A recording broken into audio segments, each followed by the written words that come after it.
اچھا بھائی توجہ سے بیٹھیے بھائی، بڑی مشکل ابحاث چل رہی ہیں بھائی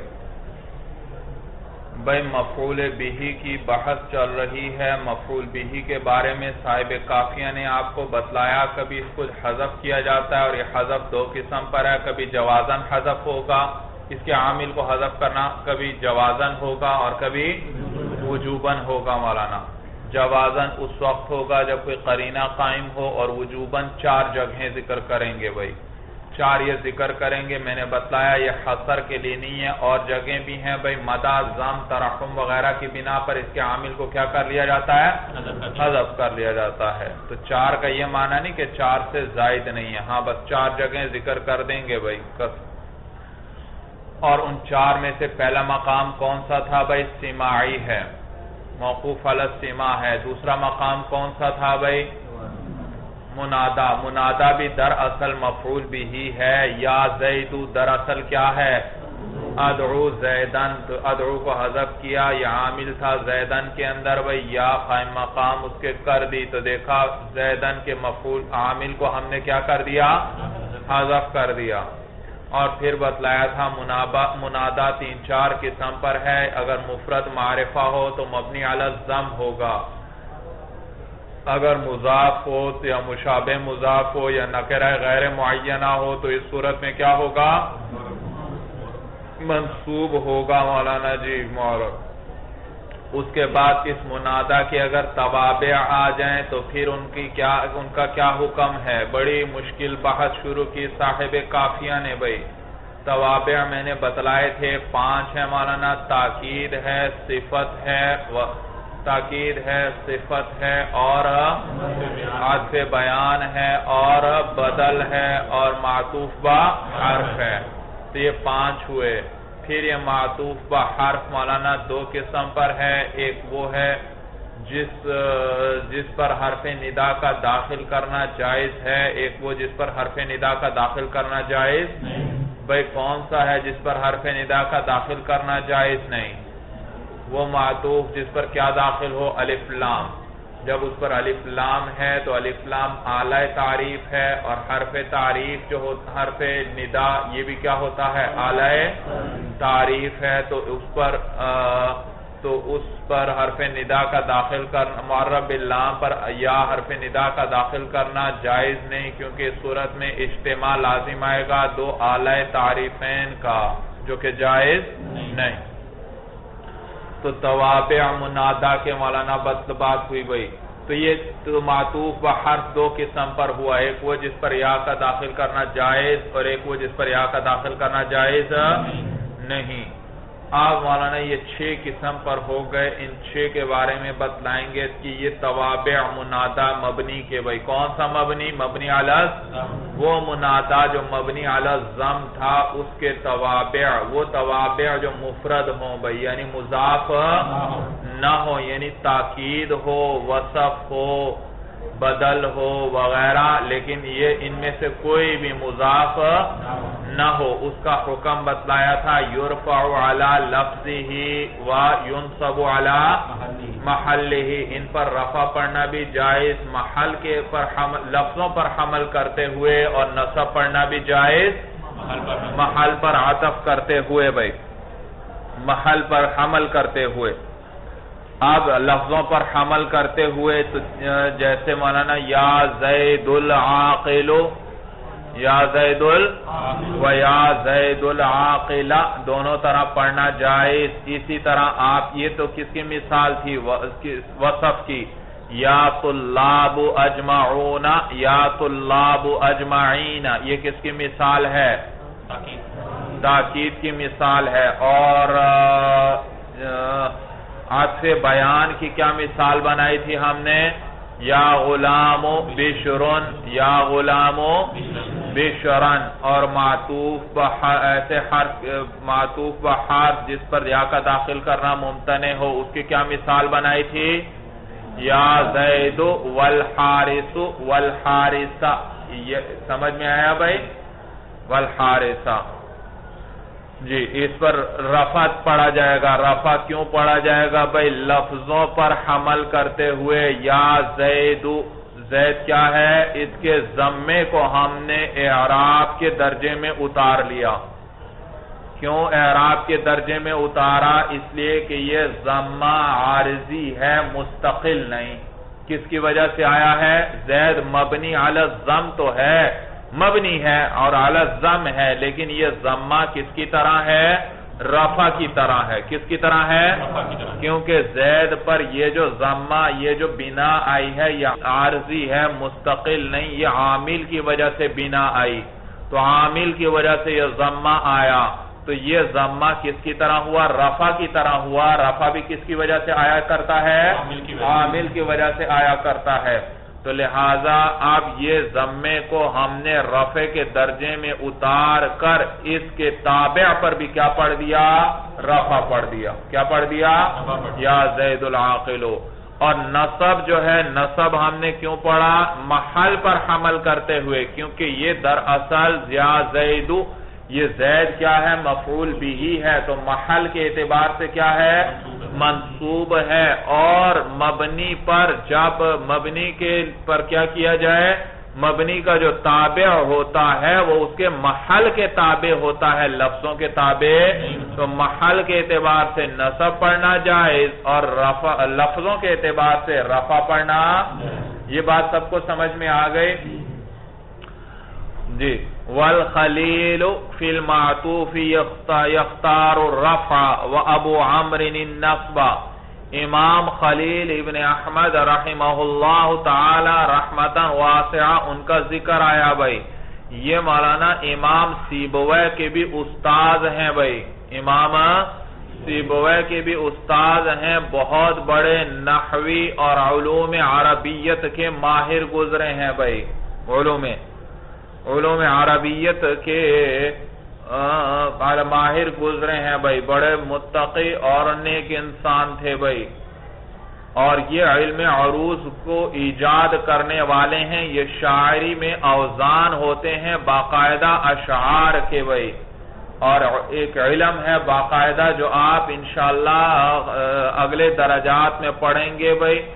اس علم کو ایجاد کرنے والے کون ہیں؟ امام خلیل ہیں بھائی. بڑا پیچیدہ اور مشکل علم ہے بھائی، مشکل علم ہے.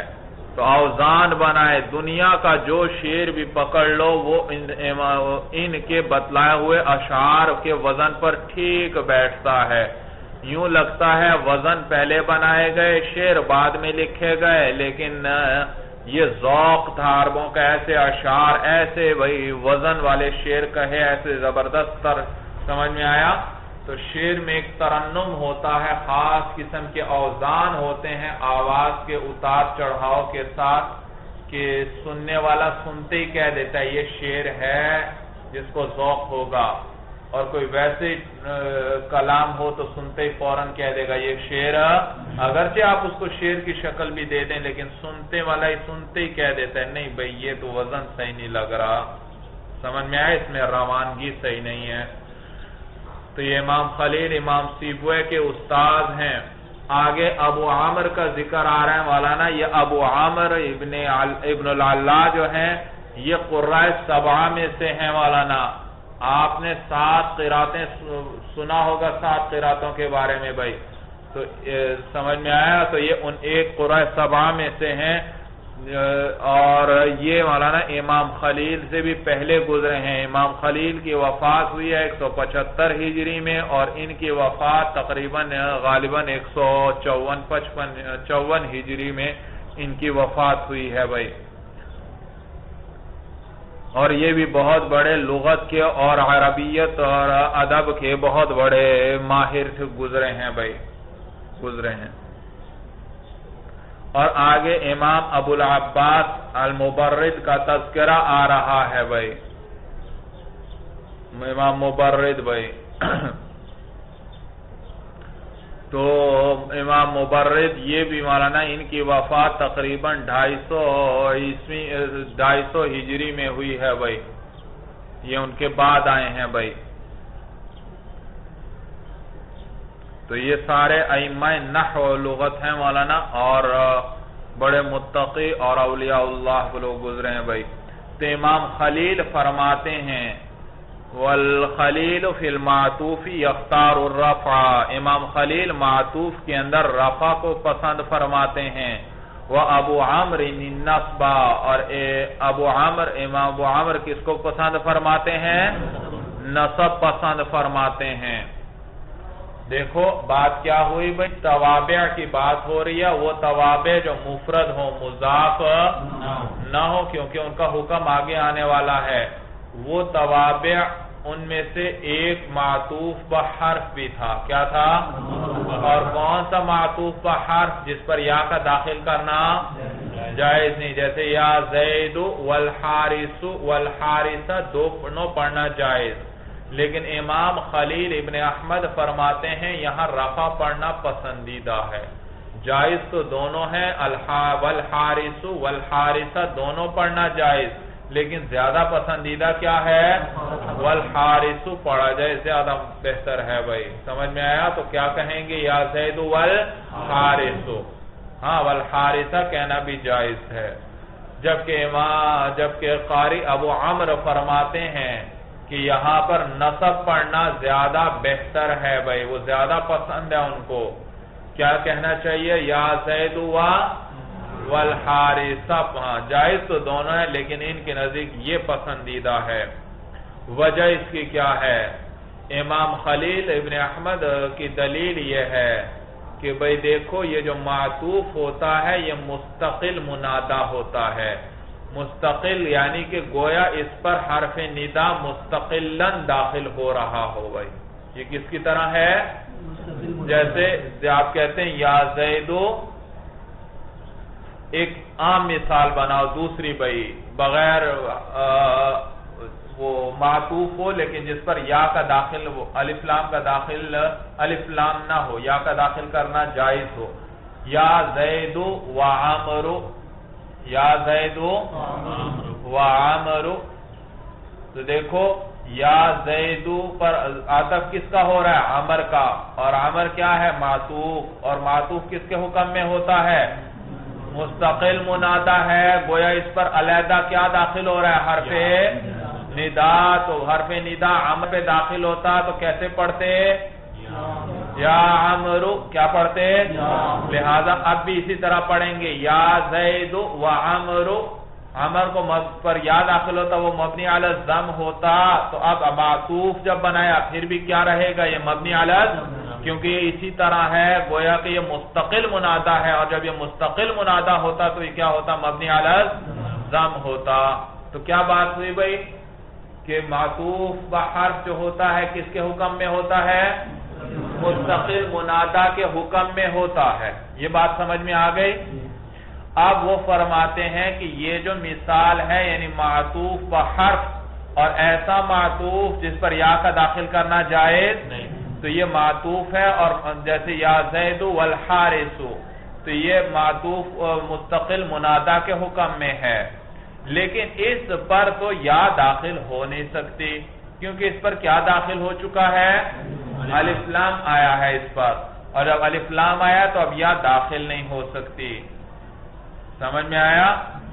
تو لہذا ہم نے اسی حالت کو بھئی اگر یا داخل ہوتی الف لام نہ ہوتا تو کیا کہتے؟ یا حارثو، یا زید و حارثو کہتے یا نہ کہتے بھائی؟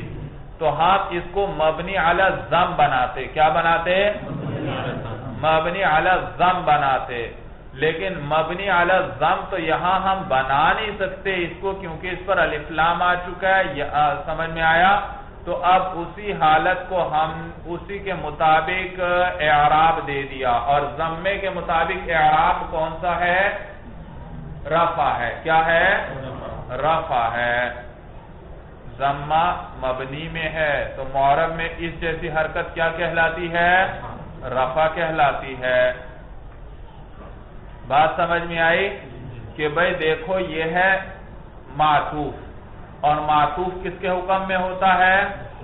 مستقل منادہ کے حکم میں ہوتا ہے، لیکن یہاں ہم اس کو مستقل منادہ بنا، جب مستقل منادہ بن نہیں سکتا تو مبنی علی الضم بھی، جب مبنی علی الضم نہیں ہو، مستقل منادا جب یہ نہیں بن سکتا تو اب اسی ضمے کو ہم نے کیا بنا دیا؟ اعراب بنا دیا. کیا بنا دیا؟ جو معطوف پر معطوف علیہ پر آ رہا تھا اسی کو ہم نے ادھر کیا بنا دیا؟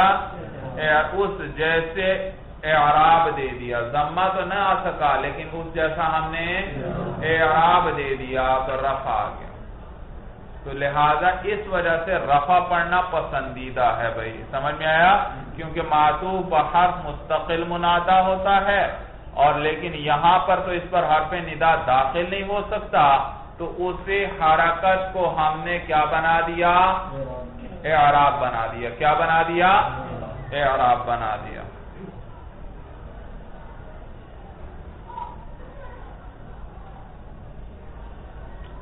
اور امام ابو عامر فرماتے ہیں کہ اس صورت میں نصب پسندیدہ ہے اس لیے کہ دیکھیے میں کہتا ہوں جاءنی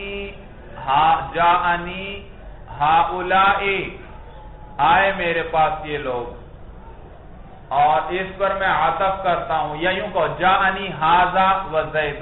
جاءنی ھذا آیا میرے پاس یہ اور زید. تو ھذا کیا ہے؟ معطوف علیہ وہ حرف عطف. زیدن کیا ہے؟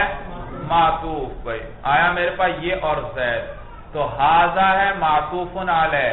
اس پر آپ نے زید کا عطف کیا تو زید کا عطف ہو رہا ہے مبنی پر اور ھذا محل کے اعتبار سے کیا ہے